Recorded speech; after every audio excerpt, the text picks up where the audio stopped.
السلام علیکم، نمسکار، ست سری اکال اینڈ گڈ ایوننگ. میں ہوں آرزو کاظمی اور آپ دیکھ رہے ہیں پوائنٹ آف ویو. ہمیں جی جوائن کیا ہے آپ کے جانے پہچانے ڈاکٹر اشتیاق احمد صاحب نے. بہت شکریہ سر کہ آج آپ آئے. بہت بہت مہربانی، بہت بہت شکریہ Arzoo ji. Thank you for inviting me. Thank you so much sir کہ آپ نے جوائن کیا. لیکن اس سے پہلے کہ ہم آج کے ٹاپک کی طرف چلیں، سب سے پہلے تو سر آپ کو بہت مبارکباد آپ کے ایوارڈ کے لیے. اور میں نے فیس بک پہ پکچرز دیکھی تھیں اور آپ کو میسج بھی کیا تھا. آئی ڈونٹ نو آپ کو ملا یا نہیں، لیکن یہ کہ وہ ایوارڈ بھی سر آپ ہمیں ذرا اگر دکھا سکیں تو دکھائیے اور ذرا ہماری آڈینس کو بتائیے کہ یہ کس بات کے لیے جو ہے وہ ایوارڈ ملا. ویسے تو سر آپ کو کوئی ایوارڈ کی ایسی سچ ضرورت نہیں ہے. زبردست سر، بہت خوبصورت ہے. ویسے یہ بہت خوبصورت ہے. اس نیچے لیے لکھا کہ ہوا نیچے لکھے جی ہوا ہے بیسٹ ساؤتھ ایشین، نہیں، best South Asian non fiction award author Ishtiaq Ahmed, یہ لکھا ہے. دیٹس واٹ از ریٹن بہت ایٹ دا باٹم. زبردست اور زبردست یہ سر. سارا ہے نالندہ ایوارڈز. اچھا، اس ڈیفینیٹلی. کے ویسے سر آپ کی جو قابلیت ہے وہ اس ایوارڈ سے بہت زیادہ ہے، لیکن پھر بھی سر بہت اچھا لگا کہ آپ کو یہ ایوارڈ ملا ہے. جی، جی یہ ایوارڈ ایسے ہے کہ کینیڈا میں انہوں نے شروع کیا ہے South Asian literary festival based on Nalanda university کا جو تھا نا، جو ایک زمانے میں ہوتی تھی. ہاں جی، اس جی اسپرٹ کے اندر انہوں نے کیا ہے. تو بیسٹ نان فکشن آتھر وہ سمجھتے ہیں I was the most deserving. تو مجھے اس سال ایوارڈ ملا ہے. It's called the best non fiction author award for 2023 from Nalanda literary festival at Toronto, Canada. Canadian یہ ایوارڈ ہے. ٹھیک ہے، بالکل سر. زبردست. ویسے تو بہت سارے آپ کے فینز ہیں، بہت سے لوگ آپ کو سنتے ہیں اور پسند کرتے ہیں، اور ان کی بھی بیسٹ وشز آپ کے ساتھ ہمیشہ رہیں گی. اور سر آج ہم بات کرنا چاہیں گے گلگت بلتستان کی. ایک وہاں کے حالات خراب ہیں اور گورنمنٹ سے لگ یہی رہا ہے کہ کنٹرول نہیں کیا جا رہا. لیکن سر یہ کیا ہے گلگت بلتستان؟ کیا پاکستان کا حصہ ہے کہ نہیں ہے؟ کبھی کوئی کچھ کہتا ہے، کوئی کچھ بات کرتا ہے انڈیا سے، تو ہمیں تھوڑا سا کنفیوژن رہتا ہے. دیکھیں، یہ گلگت بلتستان جو ہے ایک زمانے میں ہسٹوریکلی یہ کبھی چائنا کی طرف جھکا ہوتا تھا، اور بعد میں مہاراجا جو کشمیر کے ہیں ان کی سوزرینٹی ہوتی ہے کہ دے ایکسیپٹ کہ یہ ہمارے اوور لارڈ ہیں. سمجھ گئے ہیں؟ تو 1947 میں جب ہندوستان کی تقسیم ہوئی اور دو یہ ملک بنے، تو پرنسلی اسٹیٹس کا فیوچر کلیئر نہیں تھا. البتہ ایک اپرائزنگ ہوئی، پاکستان سے فوجی گئے، سویلین کپڑوں میں کچھ ٹرائبلز گئے ادھر. یہ گلگت بلتستان میں میجر براؤن تھے، ایک British officer. nobody knows why but he decided کہ گلگت بلتستان جو ہے نا وہ پاکستان کا حصہ ہوگا. تو وہاں پہ انہوں نے پاکستان کا جھنڈا بھی ریز کیا. لیکن انڈین گورنمنٹ اس کو بالکل نہیں مانتی. وہ کہتے ہیں کہ یہ جب 47 تھا تو this was under the suzerainty of the ruler of Kashmir. اب یہ ویسے تو 47 سے پاکستان کا علاقہ ہے اور اسے ناردرن ایریاز کا علاقہ کہہ کے اسپیشلی پاکستان اس کو کرتا رہا ہے.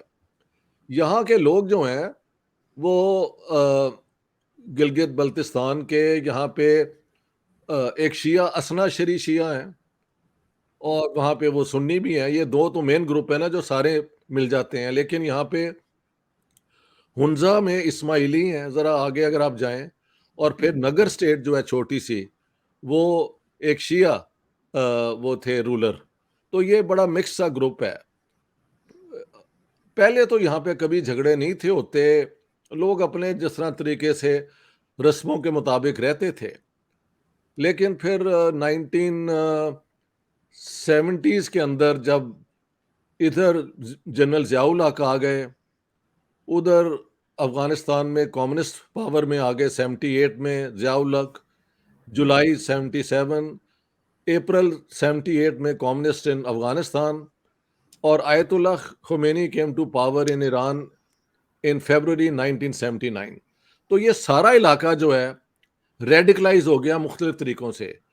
ایک طرف پرو سوویٹ کمیونسٹ فورسز تھیں، ایک طرف یہ جو ہیں ضیاء الحق ان کا ذرا وہ کیا کہتے ہیں پرو سعودی سٹانس تھا، اور ایران کا انفلوئنس بھی تو پاکستان میں ہے۔ پاکستان کی 10 سے 15% کے ارد گرد شیعہ پاپولیشن ہے، پرائمریلی یہ جو اثنا شری ہیں جو ماتم کرتے ہیں۔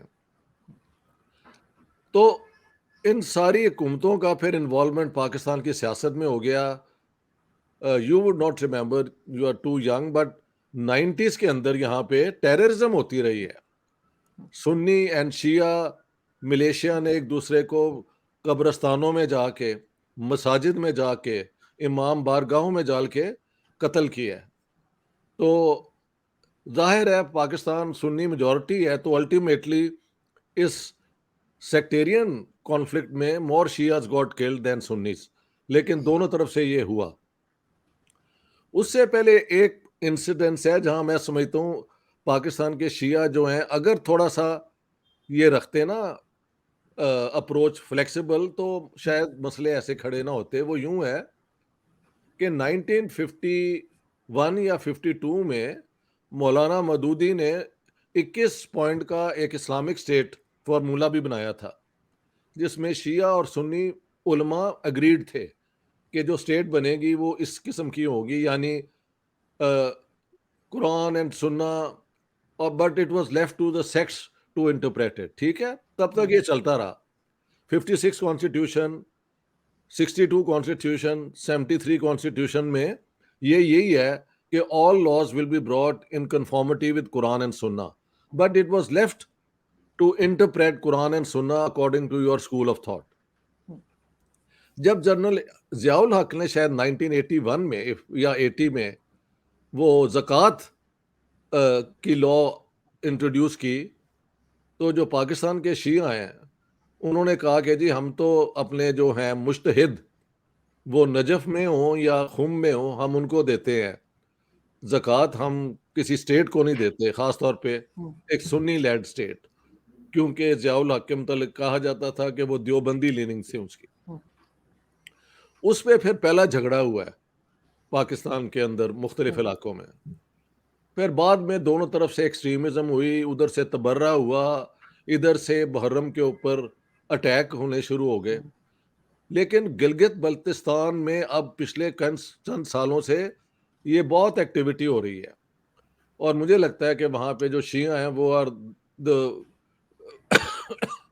the ones who are losing out because شاید اسٹیٹ کی اور I'm sorry ایجنسیز کی کوئی بھی انوالومنٹ بھی ہوگی۔ تو یہ ایک بڑی سیڈ حقیقت ہے پاکستان کی کہ اسلام کے نام پہ ملک بنا لیا، اور اس کے بعد یہ نہیں پتا کہ کس قسم کا اسلام ہوگا، اور آج وہ جھگڑے سارے سامنے آ گئے ہیں۔ یہ مسئلہ ہے۔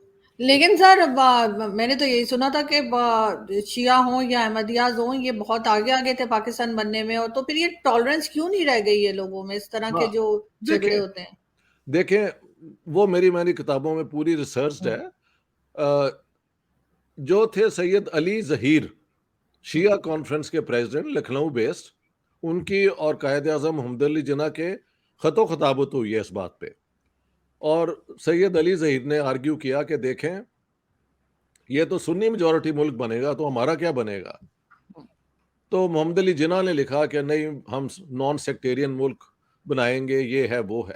لیکن to put things on record, December 1945 میں شیعہ کانفرنس کا ایک ریزولوشن ہے کہ جو ہندوستان کے شیعہ ہیں وہ اس پاکستان کے اندر زد میں آ جائیں گے سنستان کے، تو انہوں نے اپوز کیا۔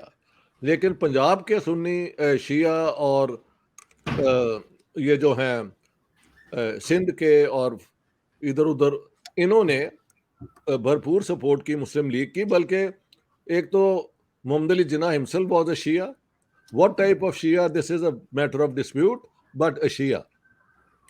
اور مین فائنینسیئر جو تھے مسلم لیگ کے راجہ صاحب محمود آباد، وہ بھی شیعہ تھے.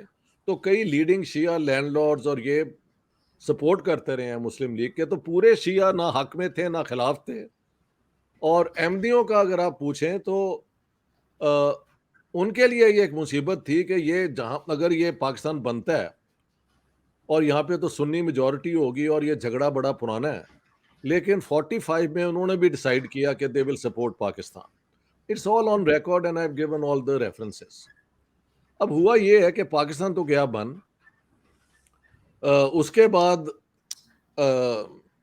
وہی والا جو میں نے مسئلہ بتایا ہے کہ 7 مارچ 1949 کا objective resolution, sovereignty belongs to God, یہ وہ قرآن اینڈ سننا، اور ہر all rights will be given, democracy, یہ وہ، بٹ اکارڈنگ ٹو قرآن اینڈ سننا. اب قرآن اینڈ سننا کون کس طرح انٹرپریٹ کرے؟ حنفی پرنسپل جو میجورٹی کا ہے یا جعفری پرنسپل بھی اپلائی کرتے ہیں. کوشش تو یہ کی گئی اس دوران کہ ہر کمیٹی کے اندر جو بنتی تھی کانسٹیٹیوشنل، اس میں شیعہ اسکالر بھی ہوتے تھے. تو جہاں تک کانسٹیٹیوشنل زمانے کی بات ہے، یہ بس مل جل کے کام ہوتا رہا. ٹیررزم شروع ہوئی ہے جب ایران میں آیت اللہ خمینی نے پاور کیپچر کر لی، اور اس کے بعد انہوں نے بڑا اگریسولی اپنی اسلامک اسٹیٹ کو سارے مسلمان ملکوں میں پروموٹ کرنے کی کوشش کی. اس کے اوپر پھر سعودی عربیہ اور Saddam Hussein of Iraq, they started supporting the Sunni militia, اور پھر وہ ٹیررزم ہو. تو اب یہ ہے کہ اگر آپ ملک مذہب کے نام پہ بنائیں اور اس مذہب کے اندر ہی جھگڑے پہلے دن سے ہوں. رسول اللہ کی وفات کے بعد 2 بالکل مختلف تھیوری ہیں، امامت کی تھیوری جو شیعہ فالو کرتے ہیں اور خلافت کی تھیوری جو سنی کرتے ہیں. تو ہر قدم پہ ان کا جھگڑا ہے. اور اب کیونکہ اچھا، یہ مولانا ابوالکلام آزاد نے کہا تھا کہ یہی ہوگا اگر آپ پاکستان بنائیں گے، آپ کے اپنے جھگڑے آپ کو لے بیٹھیں گے. اور یہی مولانا حسین احمد مدنی جو دیوبند اسکول کے امیر تھے، انہوں نے بھی یہ لکھا ہے کہ یہ آپ جو کر رہے ہیں نا ایک مسلمانوں کا ملک، اس میں بہت بڑا جھگڑا ہوگا، وچ اسلام ہوز اسلام. تو جیسے وقت بڑھتا گیا اور ایکسٹریمزم اس علاقے میں آتی گئی، ادھر افغان جہاد کو روکنے کے لیے ادھر امریکہ اور سعودی گاٹ کہ یہاں پہ شیعہ انفلوئنس بہت بڑھ جائے گا ایران کا، ادھر سے ضیاء الحق کو انہوں نے اس میں انوالو کر لیا. تو یہ پورے علاقے کی جو جھگڑے تھے، جو نیگوشیشن سے بات ہوتی تھی، وہ پھر ٹیررزم کے حوالے ہو گئے. اور اس کے بعد ہم دیکھتے ہیں ہزارہ ایک خاص ایتھنک گروپ ہے شیعوں کا جو بہت مارے گئے ہیں بلوچستان میں. تو یہ ایسے ہے، it's very sad and very tragic. اور یہ گلگت بلتستان کی خبریں مجھے آتی رہی ہیں کئی دفعہ کہ وہاں پہ یہ حملے ہوتے رہتے ہیں. تو یہ ہے ٹریجڈی. بالکل ایسا ہی ہے سر، بلکہ وہ ہزارہ والوں کا تو بھی لاسٹ عمران خان کے ٹائم تک بھی جو ہے وہ بیچارے ڈیڈ باڈیز لے کے جو ہے وہ روڈ پہ بیٹھے رہے. جی مگر سر پاکستان پہلے ذوالفقار علی بھٹو کے ٹائم پہ اور اس وقت تو یہی بتایا جاتا ہے کہ کافی ماڈرن تھا. یہاں پر جو کرسچن فیملیز تھیں ان کی جو لیڈیز تھیں وہ بھی اسکرٹس پہن کے، اور فورینرز بھی آرام سے گھوما پھرا کرتے تھے. یہ ایسا کیسے ہو گیا کہ اب یہ جو ہے وہ وہی فورینرز بھی ڈرتے ہیں، ان کو بھی شلوار قمیضیں پہنا دی ہم نے. نہیں، جتنے فارنر افورڈ کر سکتے تھے وہ تو بھاگ ہی گئے ہیں، اور جو نہیں کر سکتے تھے اور انہیں رہنا پڑا ہے تو ان کو اپنے نام بھی بدلنے پڑے ہیں. ہاں جی، اور ان کو پھر کپڑے بھی ایسے تاکہ وہ آئیڈینٹیفائی نہ ہو سکیں. مگر اب سر یہ کس نے کیا؟ کون رسپانسبل ہے اس کا؟ کون رسپانسبل ہے یار؟ دیکھیں یہ بڑا مشکل ہے، کیونکہ پاکستان کے اندر فورن انٹروینشن بھی ہوتی رہی ہے نا. بہت ایرانی فنڈنگ اور ایرانی لٹریچر آیا ہے، ادھر سے سعودی فنڈنگ اور سعودی لٹریچر آیا ہے، اور عراق سے بھی آتا رہا ہے کیونکہ ان کا ایران سے جھگڑا تھا. تو یہ 3 ایکسٹرنل پاور جن کے پاس بہت پیسہ، بہت ریسورسز، انہوں نے یہاں اپنے جو ہیں اپنی سوچ کے لوگوں کو تیار کیا اور یہاں پہ ٹیررزم ہوئی. جب ایک دفعہ ایکسٹریمزم وائلنس میں کنورٹ ہو جاتی ہے نا، پھر اس کو ایک ٹرینڈ بن جاتا ہے، اور وہی پاکستان میں ہے اب، کہ صرف باتوں تک نہیں ہوتا، اب عملاً وہ جا کے حملہ ہو جاتا ہے اور مار دیتے ہیں لوگ، ایسے ہے۔ لیکن سر جو ہمارے ساتھ کنٹریز ہیں، چاہے وہ بنگلہ دیش ہو، چاہے بھارت ہو، یا ایون اب تو افغانستان بھی، ان کی اکانومی بہتر ہوتی جا رہی ہے اور پاکستان جو ہے وہ بد سے بدتر ہوتا جا رہا ہے. اس کی کیا ریزن آپ کو لگتی ہے؟ اس کی ریزن یہ ہے کہ افغانستان ہو یا ایران ہو یا انڈیا ہو، وہ سارے اپنے اس علاقے کے ساتھ محبت کرتے ہیں۔ انڈیا میں people are, they are true to their soil. ایرانی بھی آپ کو ملیں گے تو وہ کہتے ہیں کہ ہم مسلمان ہیں مگر پہلے ہم ایرانی ہیں۔ یہی حال یہ دیکھو نا، یہ جتنے افغان ہیں، جب طالبان پہلی دفعہ حکومت میں آئے اور پاکستان ہی ان کا واحد سپورٹر تھا، واحد سپورٹر، تب بھی وہ ان سے یہ نہیں انہیں منا سکے کہ ڈورینڈ لائن کو آپ انٹرنیشنل بارڈر مان لیں۔ افغانز نے اپنی نیشنل جو بھی انٹرسٹ ہے کبھی وہ کمپرومائز نہیں کیا۔ پاکستان کا تو یہ ہے کہ جو پیسے دے دے اس کی طرف ہو گئے، پہلے امریکہ کی گود میں بیٹھے رہے، پھر سعودی کی بیٹھے رہے جب ایران کے ساتھ جھگڑا تھا، اب چائنا کی گود میں بیٹھے ہوئے ہیں۔ کہتے ہیں کہ ہم ان سے نکل آئیں گے، جب نکل آئیں گے تو دیکھی جائے گی، لیکن ہماری رولنگ کلاس نے کبھی، دیکھیں نا، آپ نے کبھی اس دھرتی کے ساتھ کوئی رشتہ نہیں بنایا، آپ نے کہا ہے کہ ہم ایک مذہب کی بنیاد پہ نیشن ہے، سمجھ گئے آپ نے یہ نہیں کہا کہ ہم یہاں کے رہنے والے لوگ ہیں، کیونکہ اس میں تو ہندو بھی تھے، سکھ بھی تھے، باقی بھی تھے، آپ نے کہا کہ ہم مسلمان ہیں، یہاں ہماری میجورٹی ہے تو ہمارا ملک ہوگا۔ اب وہ جو منورٹی ہے، جو ان میں سے 99% تو بھاگ ہی گئے، وہی جو 3-4% ہے ان کا بھی ہم نے ستیہ ناش کیا ہوا ہے۔ لیکن مسئلہ کیا ہے، مسلمانوں میں یہ جھگڑا رسول اللہ کے وفات کے ساتھ ہی شروع ہو گیا تھا، ہو ول سکسیڈ دا پروفٹ، اور آج تک اس جھگڑے کے پھر کئی جھگڑے ہوئے، صحابہ کی ایک دوسرے سے جنگیں ہوئیں، ہزاروں لوگ مارے گئے very soon after the demise of the holy prophet, اور حضرت عثمان کا قتل بے دردی سے ہوا، حضرت علی کا ہوا، امام حسین کا ہوا، اور پھر حضرت عائشہ کی اور حضرت علی کی جنگیں، فوجوں نے جنگیں کی، امیر معاویہ کی اور حضرت علی کے جھگڑے، جنگیں ہوئیں۔ تو یہ جو بڑا دور ہے وہ ایم ہی سیلیبریٹ ہم کرتے ہیں، the great period of history, اور یہ اور وہ ٹھیک ہے، اس زمانے کی یہ ایک بڑی ڈائنامک موومنٹ تھی، یہ تو میں مانتا ہوں، لیکن اس میں خون خرابہ تب بھی ہوا ہے۔ تو جب آپ واپس جانا چاہیں نا پرانے اپنے ریئل اسلام میں، تو وہاں پہ تو یہ جھگڑے سب چھپے ہوئے ہیں۔ تو اسٹیٹ کا کام ہے ان چیزوں، میری اگر آپ کہیں کہ جی آپ کے پاس کیا حال ہے تو پھر میں آپ کو بتاتا ہوں۔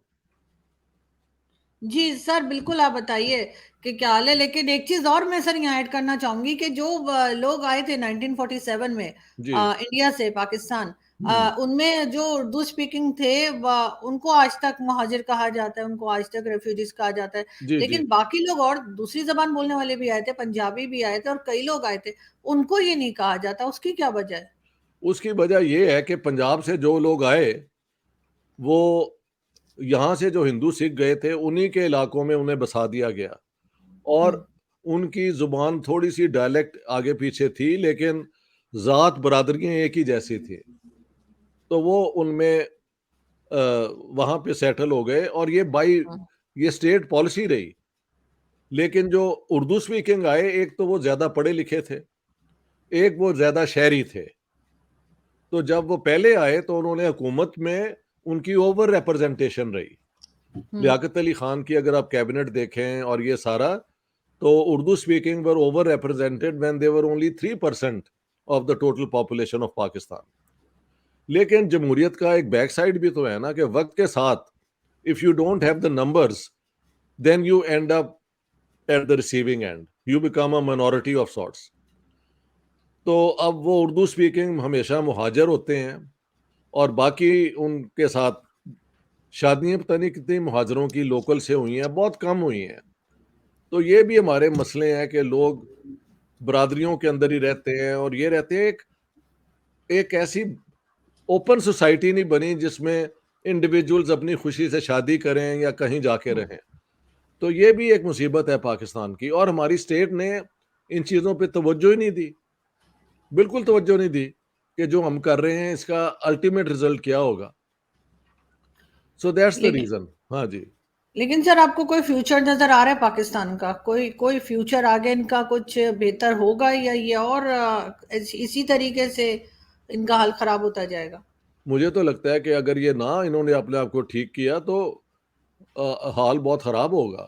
کہتے ہیں ابھی کہ جو نئے پرائم منسٹر نے انہوں نے کہا ہے کہ پاکستان میں تو حالات بالکل ٹھیک ہیں، تو لوگ ایسے ہی غلط شور مچاتے ہیں. اب اگر یہ نیا prime minister should one blue ہم، یا آل دا پیپل جو میں جانتا ہوں پاکستان میں جو روز مجھے بتاتے ہیں کہ ہماری 50,000 کی سیل ہوتی تھی، اب ہم اور باقی جو دکاندار ہیں وہ لوڈو کھیلتے ہیں کیونکہ گاہک تو آتا کوئی نہیں.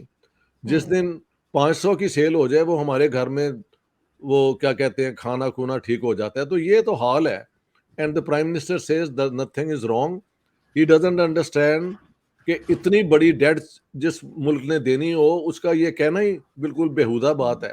لیکن پاکستان میں پرائم منسٹر بننے کے لیے شاید یہ شرط ہو کہ تم نے یہی کہنا ہے، تو انہوں نے وہ سر وہ پوری کر دی ہے. یہ وجہ ہے.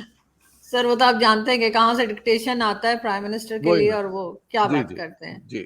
بالکل ایسا ہی ہے. لیکن سر ہم دیکھتے ہیں کہ کس طریقے سے یہ چیز جو ہے وہ کنٹرول کی جاتی ہے. خاص طور پہ گلگت بلتستان کے لوگ کافی پروٹیسٹ کر رہے ہیں، بہت بہت ہنگامہ کر ہے. رہے ہیں. جی جی. سر یہ تو خبر نکلنے نہیں دے رہے ہیں، چھپا رہے ہیں یہ اس نیوز کو، لیکن بہرحال نیوز باہر آ گئی ہے، کافی حد تک لوگوں کو پتہ اب تو لگ گیا ہے. سوشل میڈیا ہے، نیوز کو چھپانا تقریباً ناممکن ہو گیا ہے. اس کو دبایا جا سکتا ہے لیکن چھپایا نہیں جا سکتا. فرق ہے.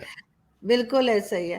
اور سر ہم آپ سے کانٹیکٹ میں رہیں گے اور آپ سے دوبارہ بات ہوگی، اور امید کرتے ہیں کہ آپ کا وزٹ بہت اچھا جا رہا ہوگا. ایک بار پھر بہت مبارکباد آپ کے ایوارڈ کے لیے، اور جن لوگوں کے ساتھ آپ ہیں ان کو بھی میرا سلام کہیے گا، کیونکہ ان سے بھی آپ نے بات کرائی تھی کچھ لوگوں سے، جو میں نے بات سنی تھی. تو سب کو میرا بہت سلام اور بہت شکریہ کہ آپ لوگ جو ہیں وہ شو کو دیکھتے ہیں اور پسند کرتے ہیں. تھینک یو سو بہت مچ سر. مہربانی، بہت بہت شکریہ. Thank you. شکریہ سر.